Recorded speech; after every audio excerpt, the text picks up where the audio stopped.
I'm going to bring you to my country, and I would like you to tell these stories at one of my events, and here we are. Thank you so much for having me.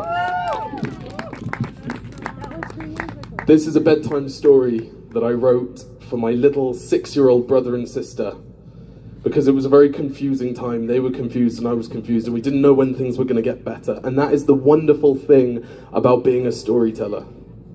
You can make it up. Tell me the one about the virus again, then I'll go to bed.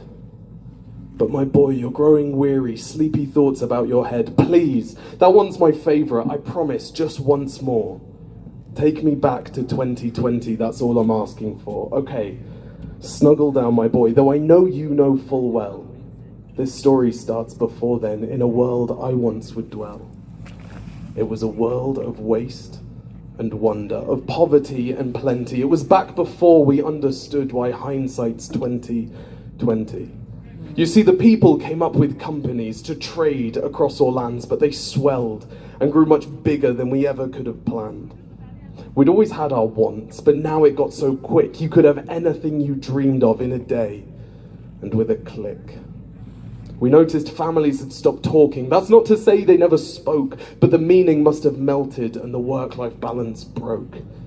And every day the skies grew thicker until you couldn't see the stars. So we flew in planes to find them, while down below we filled our cars. We'd drive around all day in a hurry. We'd forgotten how to run. We swapped the grass for tarmac, shrunk the parks till there were none. We filled the sea with plastic because our waste was never capped, until each day when you went fishing you'd pull them out, already wrapped. And as we drank and smoked and gambled, our leaders taught us why it's best to not upset the lobbies. More convenient to die. But then in 2020 a new virus came our way. The governments reacted and told us all to hide away. But while we all were hidden, amidst the fear, and all the while, we dusted off our instincts. We remembered how to smile. We started clapping to say thank you and calling up our mums. And while the car keys gathered dust, we would look forward to our runs. And with the skies less full of voyagers, the earth began to breathe.